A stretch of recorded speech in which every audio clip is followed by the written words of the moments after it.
Die skrif in konteks in deel 5. Paulus en die heilige verbond. In deel 4 het ons gesien dat as ons van die heilige verbond afgewyk het, sal ons van die land uitgeroei word. En so het Jahwe self dwalende geeste aangestel dat ander volke soos Ismael en Esau en ander volke van hom moet afwyk omdat hy net 'n verbond met Israel gesluit het. Maar vandag sien ons hoe hierdie dwalende geeste ook die volk van Israel mislei. En so moet ons wakker wees en die skrif in konteks leer ken. Dan sal ons besef, ons is steeds vandag verstrooid in die agterhoeke van die aarde. Ons het steeds nie die vrede wat ons moet hê nie, en ons word stelselmatig uit Suid-Afrika ook ontwortel. Want baie gelowiges is mos so slim en dien 'n veranderlike God, terwyl die Elohim van Abraham, Isak en Jakob nie verander nie. En wat oor sy mond gegaan het, sal hy nie verander nie. En so sal ons lewe van elke woord wat uit sy mond uitgegaan het. As hierdie nie ons fondasie is, dat Jahwe nie verander nie, sal ons beslis nie die lewe ingaan nie en sal struikel en vernietig word. Ons het gesien dat aan die einde die 7 engele met die laaste 7 plaae die aarde gaan verwoes. En ook gesien die rede van die verwoesting in Jesaja 24, dat die mense die wette oortree het, die insettinge geskenk het en let wel die ewige verbond verbreek het.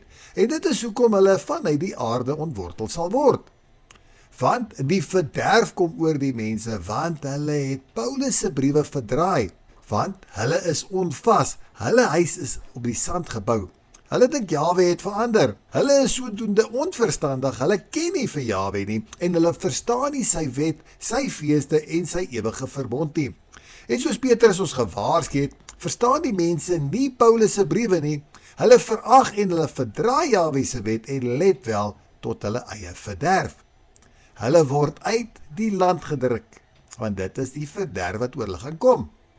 En net die wat vasgehou het en in Jahwe se weë gewandel het, bly oor en sal die nuwe Jerusalem betree. Nou kom ons kyk na die skrifgedeelte van Paulus wat heeltemal teenstrydig is met die skrif, en dit is hoekom baie mense die Nuwe Testament en Paulus verwerp, want hulle weet Jahwe verander nie. Nou lyk dit of Petrus ons leer dat Jahwe verander het. Galasiërs 5 vers 1. Staan dan vas in die vryheid waarmee Messias ons vrygemaak het, en laat julle nie onder die juk van diensbaarheid bring nie. Kyk, ek Paulus sê vir julle, dat as julle laat besny, Messias vir julle tot geen nut sal wees nie. En ek betuig dit weer aan elke persoon wat hom laat besny, dat hy onder verpligting is om die hele wet te onderhou. Julle wat geregverdig wil wees deur die wet, is losgemaak van Messias. Julle het van die genade verval. Nou in vers 1 lyk dit of Paulus sê, Jahwe het ons vrygemaak van die juk, van die diensbaarheid. En dit wil sê, ons was slawe. Onthou julle nou nog wat ons in die boek van die Makkabeërs gelees het? So kom ons kyk dit gou weer mooi daarna. 1 Makkabeërs 1 vers 13. En sommige van die volk wat gretig om dit te doen, en het na die koning gegaan, en hy het aan hulle mag gegee om die gebruike van die nasies in te voer. Nou die mense het hulle verbind aan hierdie wettelose heidense vors of koning, en hulle het hulle in sy mag oorgegee. En hulle het in Jerusalem 'n gimnasium gebou volgens die gebruike van die nasies. Dit wil sê heidense gebruike, sportstadiums en sport en al daai goedjies wat hulle ingevoer het. En hulle het hulle aan onbesnedenheid onderwerp en van die verbond van apartheid, dit wil sê die heilige verbond, afvallig geword. En hulle self met die nasies onder een juk geplaas, en let wel, hulle het hulle self verkoop om besoedeling te doen. Let wel, hulle het van hierdie heilige verbond afvallig geword. Hulle het nie meer besny nie, en onder wat het hulle geplaas? Onder een juk geplaas, en hulle het hulle self verkoop en besoedeling gedoen. Dit wil sê, hulle het slawe geword van hierdie wetteloosheid en hierdie wettelose koning, en hulle onder hierdie selfde juk van hierdie heidene geplaas. Maar om weer te kyk wat sê Paulus in Galasiërs 5 vers 1, sien ons dit is teenstrydig wat in 1 Makkabeërs gebeur het. Die vors van die Grieke het hulle van die besnydenisverbond afvallig gemaak, en hulle het hulle self onder sy juk in slawerny gedompel. Dis met wetteloosheid verbind. Nou, hoe het Yeshua ons dan vrygemaak? Kyk wat sê Paulus self in Romeine 6 vers 19. Hy sê, ek spreek menslikerwys ter wille van die swakheid van julle vlees. Want net soos julle lede diensbaar gestel het, let wel aan die onreinheid en, wat? Wetteloosheid, om wetteloos te wees, soos wat hulle in Makkabeërs gedoen het. So moet julle nou julle lede diensbaar stel aan, wat? Die geregtigheid tot heiligmaking. In 1 Makkabeërs het ons duidelik gesien hoe die volk hulle diensbaar gestel het aan die Grieke om wetteloos te wandel. Nou sê Paulus dat hulle hul diensbaar moet stel aan Jahwe se geregtigheid tot heiligmaking. Dit wil sê, ons moet nou terugkeer na die wet, want dit is die pad van heiligmaking. So kom ons lees verder, vers 20. Want toe julle diensknegte was, dit wil sê slawe was van die sonde, was julle vry van die geregtigheid. Toe hulle aan die mag van die Grieke oorgegee het, het hulle self van die geregtigheid, die wet van Jahwe afgesny. Vers 21. Watter vrug dan het julle toegehad van die dinge waaroor julle nou skaam? Want die uiteinde daarvan is die dood. Net soos ek in deel 4 gesê het van hierdie reeks, as ons van Jahwe se wet en sy feeste en sy ewige verbond afwend, lei dit tot die dood. So kom ons kyk waarvan Yeshua ons vrygemaak het. Vers 22. Maar nou dat julle vrygemaak is van die sonde. Wat is sonde nou weer? Sonde is wetteloosheid. 1 Johannes 3 vers 4. Kyk gerus daai vers. En diensbaar geword het aan Elohim, het julle die vrug tot heiligmaking en uiteindelik wat? Die ewige lewe. Want die loon van die sonde, wetteloosheid, is die dood. Maar die genadegawe van Elohim is die ewige lewe in Yeshua Messias, onze Here. Dit wil sê Kyrios of met ander woorde Jahwe. Sien julle wat julle hier lees? Yeshua het ons vrygemaak van die diensbaarheid van die sonde. Dit wil sê die wetteloosheid en ons moet nou diensbaar wees aan hom. Dit is nou baie teenstrydig wat Paulus nou sê in Galasiërs 5 vers 1. Want as Yeshua ons nou vrygemaak het van die wetteloosheid, dit wil sê van die heilige verbond, die besnydenis, wat dan direk uit Jahwe se mond gekom het, dit het oor sy lippe gegaan, beweer hy dat Jahwe die vyand was, wat ons diensbaar gemaak het aan die vleeslike besnydenis, wat nooit kan wees nie. Jahwe het ons diensbaar gemaak aan hom, deur die besnydenis, in verbond te gaan met hom. Wil mens nou sê, Jahwe was verkeerd en Jahwe is die vyand? Dink bietjie mooi daaroor, asseblief mense. Maar dit is wat baie Christene en baie ander Israel waarheid mense eintlik beweer, sonder dat hulle besef wat hulle sê. Yeshua het die vloek van die wet vir ons betaal, die sonde wat tot die dood toe gelei het. Hy het ons vrygemaak van wetteloosheid, vrygemaak van onbesnedenheid, en om weer in die verbond met hom te kan kom. Maar nou sê Paulus hier in vers 2, kyk, ek Paulus sê vir julle, dat as julle laat besny, Messias vir julle tot geen nut sal wees nie. En ek betuig dit weer aan elke mens wat hom laat besny, dat hy onder die verpligting is om die hele wet te onderhou. Julle wat geregverdig wil wees, let wel geregverdig wil wees deur die wet, is losgemaak van Messias. Julle het van die genade verval. Nou lyk dit dat as jy besny, na Yeshua se dood, dat jy vervloek is en afgesny is van Yeshua. Maar baie interessant genoeg, en as ons die hele skrif in konteks opsim, hoekom het Paulus dan Timoteus vervloek en ook hom onder die juk van diensbaarheid gebring, toe hy hom besny het in Handelinge 16 vers 3? Weer eens 'n vers van Paulus wat heeltemal teenstrydig is met sy eie woorde, wat ons van sy briewe aflei, en ons besef dit nie. Die antwoord lê in Galasiërs 5 vers 4. Julle wat geregverdig wil wees deur die wet, is losgemaak van Messias. Julle het van die genade verval. Let wel, hierdie mense besef nie wie Yeshua is nie, en wat hy kom doen het nie. Hulle vertrou op die wet vir hulle redding. Dis is die mense in Galasiërs 5, mense wat Yeshua verwerp, wat onder die diensbaarheid van die Judeërs geplaas was, die wat Yeshua verwerp en die wat hom ook nog gedood het. En dit is hoekom Yeshua niks vir hulle beteken nie. Ons kyk na Johannes 1 vers 17. Want die wet is deur Moses gegee, die genade en die waarheid het deur Yeshua gekom. Hulle het die genade van Yeshua verwerp. en wil net vashou aan die wet vir hulle redding en hulle sien nie hulle koning, hulle man agter die wet nie. Maar as julle my nie glo nie en julle is so lief vir die tegnologie, kom ons kyk wat sê die AI, die kunsmatige intelligensie, ChatGPT, selfs oor Galasiërs 5. Nou ek het ChatGPT genader en die volgende gevra.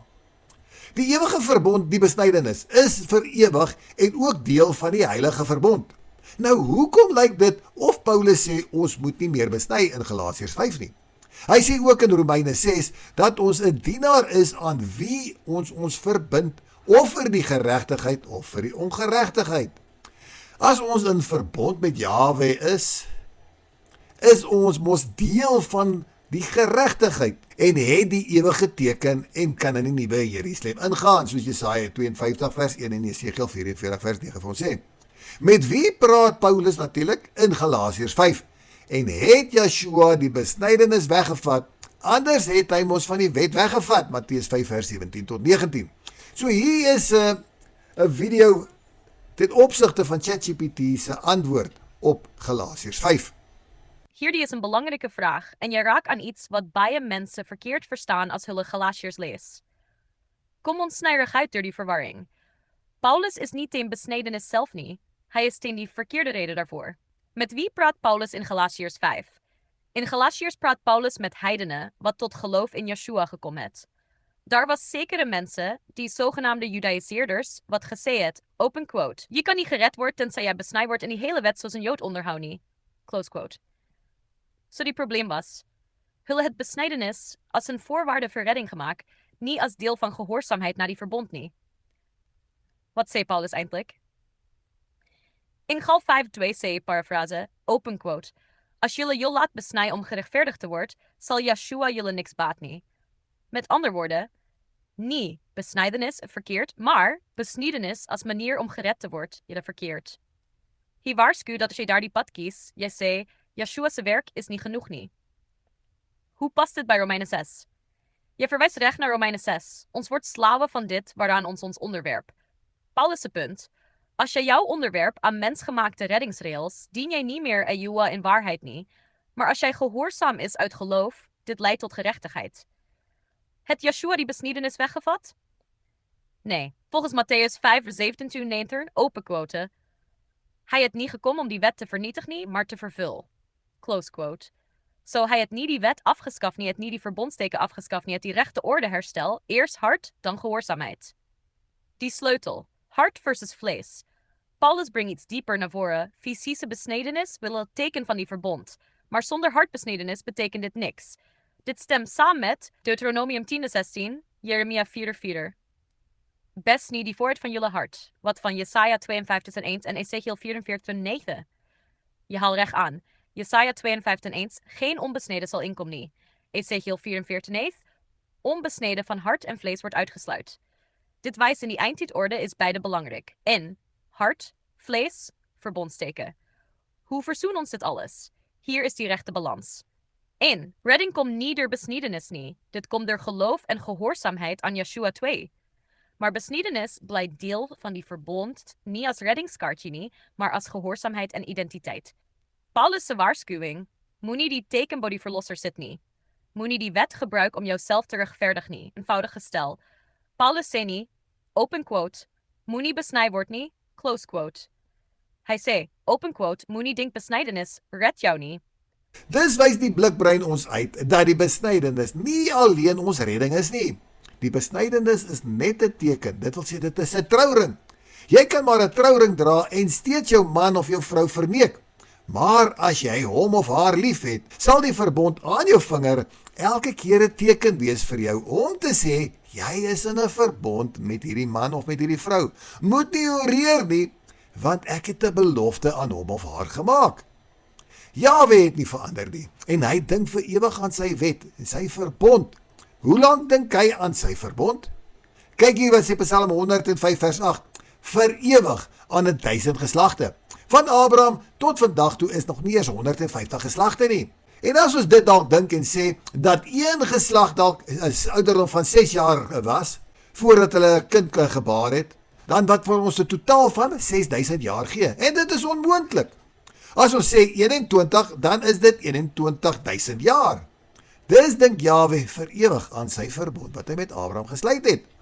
Nou in Openbaring 7 vers 9 sien ons mense is bekleed met wit klere en in Openbaring 7 vers 3 is hulle verseël voordat die aarde vernietig gaan word en het palmtakke in hulle hande. Nou wat dink julle sal dit beteken? Die palmtakke verwys na Sukkot of met ander woorde Hittefees.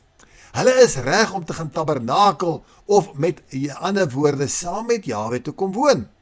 Hulle klere is wit. Dus het hulle self gereinig en kan in Elohim se teenwoordigheid kom. Want geen sondaar kan voor Vader staan nie. Nou kyk gou hierso in Openbaring 7 vers 14 en 15. Hierso ons het hulle klere gewas. Die beeldspraak hier, hulle het hulle bekeer tot Jahwe se wet. Hulle is verseël en hulle is gereinig deur Yeshua se bloed. Dis aanvaar hulle hom as hulle Messias. En dan sien ons is hulle voor die troon van die Vader en hulle dien hom dag en nag.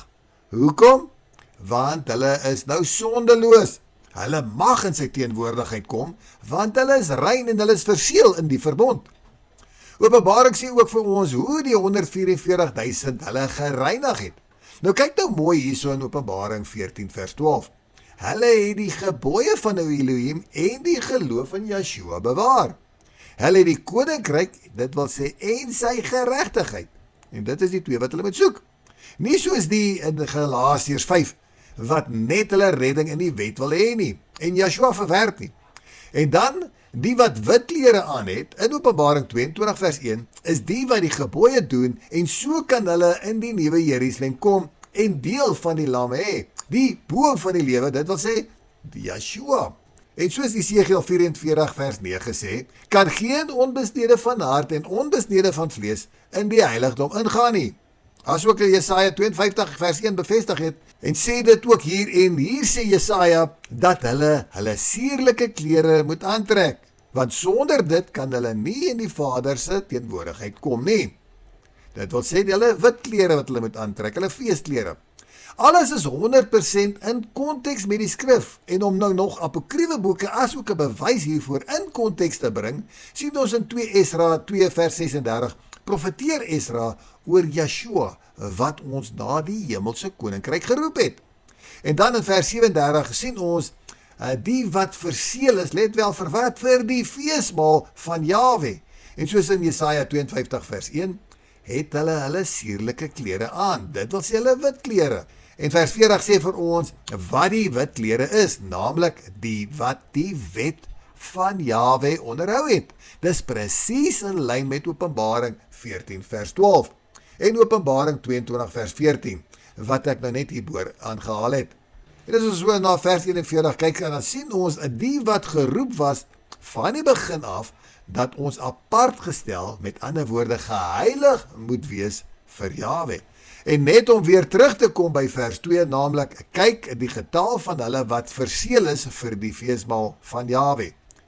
As jy dan nog nie kan sien dat hierdie verseëlding die besnydenis is nie, kom ons gaan kyk wat sê Paulus self, wat het Abraham gedoen? Romeine 4 vers 11.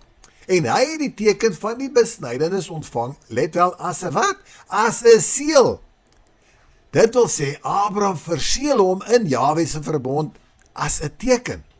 Die teken van die geregtigheid van die geloof toe hy nou nog nie besny was nie. Dat hy die vader sou wees van almal wat glo terwyl hulle onbesnede is, sodat ook aan hulle die geregtigheid toegereken sou word. Dus besny Abraham hom en hy verseël hom en hy is nou reg vir die fees. Hy het sy wit klere aan, sy bruilofskleed. En nadat Abraham hom besny het, het hy in die 7de maand Sukkot of Hittefees gehou, want hy was verseël gewees vir die fees en let wel, watter wet het Abraham op die fees toegepas? Jubileum 16 vers 25. En hy het hierdie fees 7 dae lank gevier, verheug met sy hele hart en siel, hy en sy hele huishouding, en daar was geen vreemdeling by hom nie, ook nie, wat? Enige onbesnede nie. Let wel, ook vir hierdie verbondsfees van Sukkot of Hittefees word geen onbesnede toegelaat nie. Hoekom? Wat beteken heilig nou weer? Heilig beteken apart. Jahwe het ons apart gestel van al die volke. Ons is min gering, ons is kosbaar, Maar nou wil ons onbesnedenis by die verbondsfeeste verwelkom, maar is nie in die verbond of hulle is nie apart van die wêreld nie. Hulle dra steeds die teken van die heidene. Nou wil hulle in Jahwe se teenwoordigheid kom om 'n heilige fees, en let wel, hier in Levitikus is al Jahwe se feeste heilig. Dit wil sê apart gestel. Nou verwelkom hulle onbesnede mense by die heilige feeste van Jahwe, maar dat nie 'n teken op hulle dat hulle aan Jahwe behoort nie. Maar 'n teken wys dat hulle nog steeds aan die wêreld behoort, nog steeds aan die heidene behoort. En as ons nou net mooi kyk hoe Abraham Sukkot of Hittefees gevier het hy dit met sy hele hart en siel onderhou.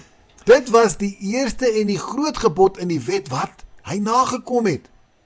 En let wel, daar was geen vreemdeling by hom nie en ook nie enige onbesnede gewees nie. Het jy Jahwe lief met jou hele hart en met jou hele siel, om sy feeste apart te stel en gehoor te gee aan sy feeste, dat net die wat verseël is in sy verbond by die feeste kan aansluit? Moet nie dit wat heilig is vir die heidene gooi wat nie Jahwe met hulle hele hart en siel wil dien nie, want hulle kan onheil oor die fees bring. Wat was nou weer ook die vereiste om van die lam te eet? En wie was die lam? Let wel, die besnydenis word ook gekoppel aan die bloedbruidegom. En toe Sipora die vooruit van haar seun voor Yeshua gooi en sê, bloedbruidegom met die oog op die besnydenis. En so hou die vader 'n groot fees vir sy seun. Hy nooi almal uit en almal moet op daardie fees 'n sierlike klere, dit wil sê die bruiloftskleed aan hê. Maar daar is een sonder die kleed. En wat word van hom? Sy hande en sy voete word vasgebind en hy word in die buitenste duisternis gewerp, want dit is waar hy behoort. Hy is nie apart gestel nie, dus sal daar 'n geween en 'n geknars van tande wees, en so in konteks met Openbaring en Jesaja 24 vers 5 en Jubileum 15 word die wat nie verseël is nie van die aarde ontwortel, want hulle het Jahwe se verbond verbreek. Hierdie man sonder sy kleed word steeds nie by hierdie fees toegelaat nie. Hy word van die fees afgesny. Hy is buite die bruilofsaal, of met ander woorde, die feesterrein. En so word die feeste apart gestel. Hoe kan ons steeds dink dit is reg in Jahwe se oë om sy heiligdom te verontreinig, om sy feeste te skenk en onbesnedenis op sy apart gestelde heilige fees te akkommodeer? Yeshua sê, waar 2 en meer in my naam sal wees, daar sal die tempel in sy midde wees.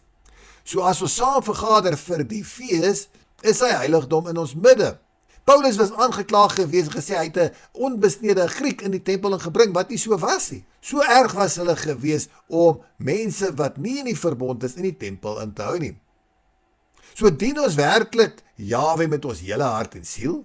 Of stel ons die tweede gebod nou hoër as die eerste gebod, want ons stel nou mense hoër as Jahwe se bevele.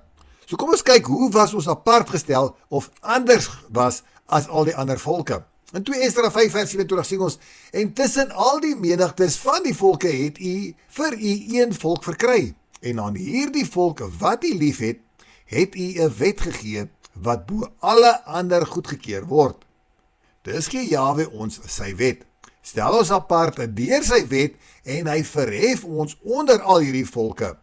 En hoe kosbaar is ons dan aan vir hom, as ons na hom luister en in sy wet en sy verordeninge onderhou? 2 Esdra 7 vers 60. Soos wat jy kan sien, is daar min wat die wet gehoorsaam is, terwyl die wat ongehoorsaam is 'n menigte is in getal. Daarom luister na die verduideliking. Yeshua sê ook die pad is baie nou, en breed is die pad na die verderf, die wettelose pad natuurlik. Veronderstel jy het 'n paar waardevolle gesteentes, sal hulle getal kan vermeerder deur gewone lood en klei daarby te sit? Toe sê ek, nee my meester, niemand sal dit doen nie. Spits nou mooi jou aandag hier op vers 61. Nou hierdie waardevolle gesteentes is die volk van Israel, en nou word hulle gemeng met lood en klei. Dit wil sê, jy wat apart gestel is, wat Jahwe se feeste onderhou, wil nou groei in jou geloofsgroep, nou voeg jy lood en klei by, om hierdie feesgroep te vermeerder. Is jou edelgesteentes dan steeds waardevol, nou dat jy dit met lood en klei vermeng het? Nou in Daniël 2 vers 43 praat hy ook van hierdie menslike vermenging maar hulle kan nie aan mekaar verbind nie. Dus kan ons nie ons vermeng met die wat nie eengesind is met ons nie. Dus moet ons nie lood en klei by die apart gestelde feeste byvoeg om te vermeerder nie. Jahwe werk met min getalle. Dan gaan Jahwe aan en hy praat van die edelgesteentes. Die wat volop is, het minder waarde, maar die wat skaars is meer kosbaar. Dit wil sê, die wat die wet in sy totaliteit onderhou, is min in getal, en dit is hoekom daar min mense sal oorbly met Openbaring 24 se verwoesting. Die wat sal oorbly, is die wat verseël is, en wat wit klere aangetrek het. En kyk wat sê Jahwe self in vers 69. Ek sal vreugde hê in die paar wat gered sal word. Die getal van die bome wat min en gering is en 'n klein seentjie sal hulle opskryf. Daarin sal Jahwe vreugde hê, want dit is hulle wat nou my glansrykheid sal uitdra en deur hulle is my naam bekend gemaak. Let wel, die wat Jahwe se glansrykheid, sy wet en sy karakter uitdra, sal vreugde hê. Hoe skakel dit in met Yeshua se woorde? Yeshua het ons gesê, hy het niks van die wet of die profete kon wegvat nie, in Matteus 5 vers 17 tot 19. En dan sê hy ook hier in vers 19, en elkeen wat dit doen, dit wil sê die wet onderhou en mense dit leer, hy sal groot genoem word in die koninkryk van die hemele. Hy sal waardevol wees en sy edelgesteente beteken baie in Jahwe se oë. En dit is presies in lyn met 2 Esra 7 vers 69, want Jahwe sal vreugde in die persoon hê en hy sal groot genoem word in hierdie koninkryk. Nou die wat die wet verbreek het en nie ag gegee het oor Jahwe se woorde, sy verbond en sy wet nie, hoe sal Jahwe oor hulle voel? 2 Esra 7 vers 70. Ek sal nie treur oor diegene wat verlore is nie, want hulle is niks meer as 'n miswolk nie. Hulle is soos 'n vlam wat rook. Hulle vat vlam, brand en hulle verdwyn dan. Wil jy werklik gesien word as die minste, as 'n miswolk wat verdwyn? Jy het Paulus se briewe gebruik tot jou eie verderf. Jy het Paulus hoër geag as die onveranderlike Elohim. En watter waarskuwing het ons nou weer gesien in die boek van Jubileum 15 oor die vreeslike besnydenis? Jubileum 15 vers 33. Maar ek waarsku jou dat die seuns van Israel nie hierdie voorskrif sal hou nie. Dit wil sê die besnydenis, die vleeslike besnydenis. Hulle sal ook nie hulle seuns volgens hierdie wet besny nie. En groot sal die meester se gramskap teen die seuns van Israel wees, omdat hulle sy verbond verlaat het en van sy woord weggekeer het, en hom geterg het en hulle minagting vir hom getoon het, deur nie die voorskrif waar te neem ten opsigte van hierdie wet. Want hulle het hulle lede soos die heidene behandel. Soos in die tyd van die Makkabeërs het hulle verkoop en slawe geword van die Grieke en afvallig geword van die vleeslike besnydenis en nie hulle kinders nie besny nie. En hulle sal van die land verwyder word en ontwortel word. Dit is die verwoesting van Openbaring in Jesaja 24 vers 5. En alhoewel daar begenadiging en kwytskelding vir alle sonde is, sal hulle nooit vir hierdie oortreding kwytgeskeld of vergewe word nie, selfs nie eers in die ewigheid nie. Ja, maar nou sê mense, Yeshua het genade gebring en ons sal nie vergaan nie. Regtig? Kyk wat sê Yeshua dan self hier so in Matteus 7 vers 22. Baie sal vir my aan daardie dag sê, Meester, het ons nie in u naam geprofeteer en in u naam duiwels uitgedrywe, in u naam baie kragte gedoen nie? Dan sal ek openlik vir hulle sê, ek het julle nooit geken nie. Gaan weg van my af, julle wat die wet van Elohai oortree. Verbreek Jahwe se wet en jy sal afgesny word. Jy word as 'n miswolk gesien en jy sal voor sy aangesig verdwyn. Nou baie mense dink Paulus was teen die besnydenis en verkondig dat ons nie vleeslik besny moet word nie. Maar hier in die Handelinge 21 vers 21 beskuldig die mense vir Paulus dat hy teen Moshe, dit wil sê die wet, gespreek het en ook dat hy mense afgewys het om nie hulle kinders te besny nie. Nou hierdie was 'n beskuldiging of iets wat mense soos daai tyd en vandag beweer dat Paulus sê dat ons nie meer onder die wet en die besnydenis is nie.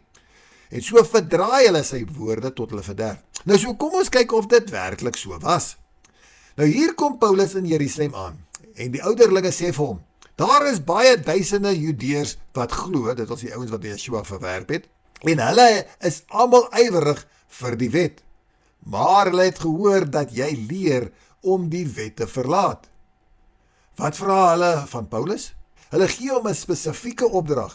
Daar is 4 manne wat 'n gelofte gedoen het. Nou Paulus moet 1 homself met hulle gaan reinig, 2 die tempelproses volg, 3 die offers betaal vir hulle. Hoekom? Sodat hulle almal kan weet dat daar niks is van wat hulle van jou gehoor het nie, maar dat jy self ook die wet onderhou. So wat doen Paulus toe? So vers 26 sê, hy het dit presies gedoen wat hulle gevra het. Hy het na die tempel toe gegaan, hy voltooi die reiniging en hy staan in 'n verbond met die offerproses. Wat beteken dit? Hier is die belangrike gevolgtrekking. Paulus het nie die wet verwerp nie. Hy neem deel aan die tempelreiniging. Hy werk saam met die offers. Hy wys openlik dat hy nie teen Moses of die wet geleer het nie. Sy leer is verkeerd verstaan. Die gerug was, Paulus sê moenie besny nie en moenie die gebruike hou nie. Maar sy optrede wys, dit was 'n verdraaiing van sy boodskap. Sy fokus was orde en motief, soos ons gesien het. Hy was teen redding deur wetsonderhouding, maar nie teen gehoorsaamheid aan Jahwe nie. Nou belangrike verband met ander skrif. Handelinge 16 vers 3, daar besny hy dan vir Timoteus. Romeine 3 vers 1 sê hy, wat is die voordeel van die Judeer, of wat is die nut van die besnydenis? Groot, let wel groot, dit beteken baie, in alle opsigte. Ten eerste tog seker, dat aan hulle die woorde van Elohim toevertrou is. Dan Romeine 3 vers 31, maak ons dan die wet tot nie deur die geloof. Hy sê nee, stellig nie, inteendeel, ons bevestig die wet. Die kern, Paulus se lewe wys, hy was nie anti-wet prediker gewees nie. Hy het nie die besnydenis afgeskaf nie, hy het geveg teen die idee dat die wet redding bring. Maar hy self het steeds in lyn met die wet geleef en dit gerespekteer. Dis as hy werklik teen die wet gepraat het, val alles uit konteks met die skrif. En dit is hoekom die onvaste en onverstandige mense Paulus verdraai tot hulle eie verderf, want hulle ken nog nie die hele skrif in konteks nie, hulle ken nie hulle onveranderlike Elohim nie. Ondersoek asseblief alles wat ek vir u sê hierso. As jy dit begryp wat ek sê, is jy as 'n besnede geroep.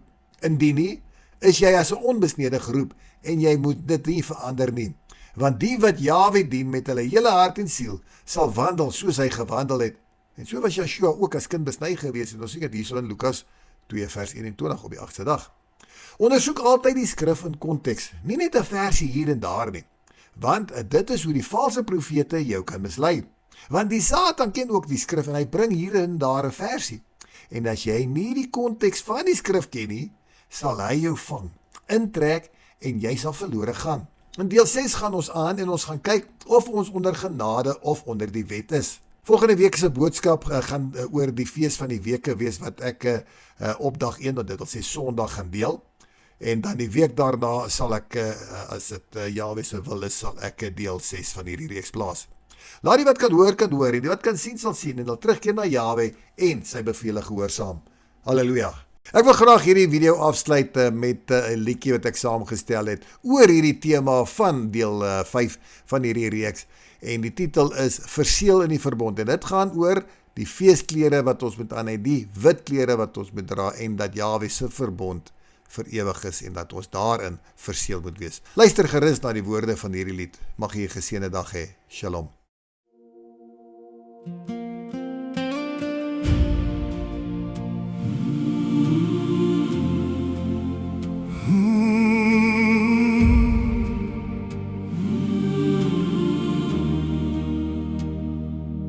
Van die begin het u gespreek, die woord staan vas, dit sal nie breek. Die verbond staan vir ewig, 1000 geslagte. Die trou bly grond.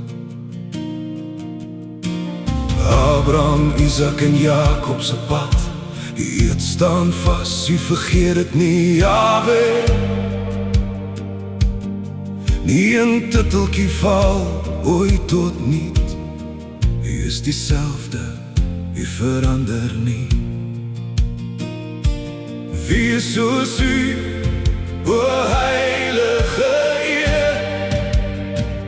Uw woord is lewe, u roep ons Heer. Ons trek wit klere aan, o Jahwe, gereinigd deur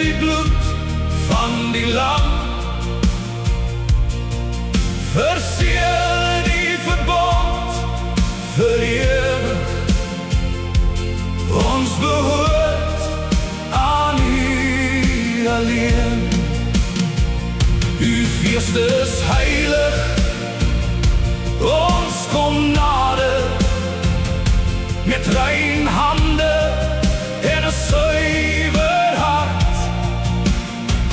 Ons is die bruid van die bloedbruidegom, bekleed vir die bruilofsfees. Min is die wat u wet bewaar, kosbaar soos goud, skaars en klaar. Nie die menigte dra uw naam, maar die wat wandel volgens uw baan. Soos Esra, getuig in die lig, die paar sal skyn in uw aangesig.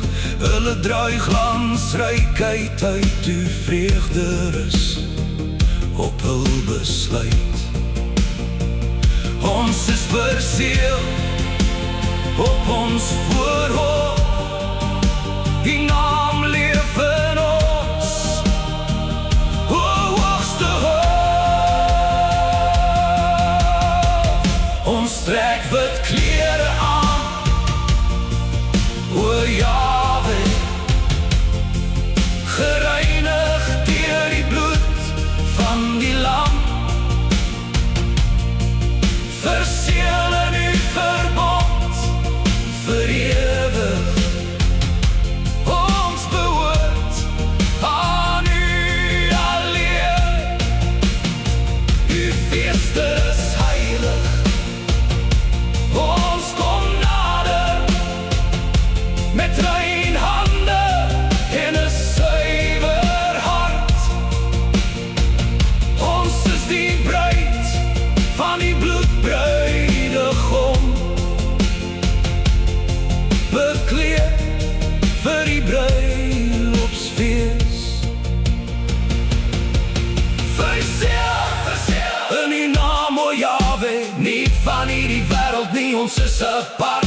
Heilig, heilig is u teenwoordigheid, ons woon by u in Sukkot se lig. Palmtak in ons hande omhoog, ons juig voor die troon van Elohim hoog. Dag en nacht dien ons u as een, want ons is rein, ons behoort aan u alleen. Nie onbesnede van hart of vlees, maar rein voor u, 'n heilige fees.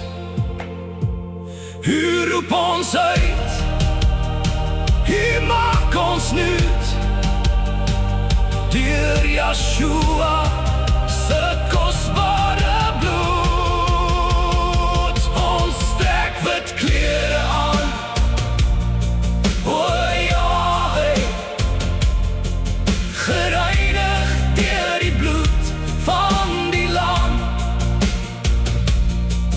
verseël in uw verbond vir ewig. Ons behoort aan u alleen. Ons staan voor uw troon en aanbid u, met palmtakken en lofgezang.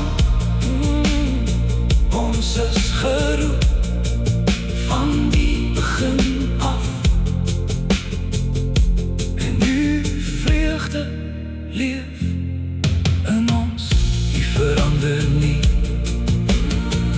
u verbond bly staan, ons is suiwer vir ewig. Halleluja.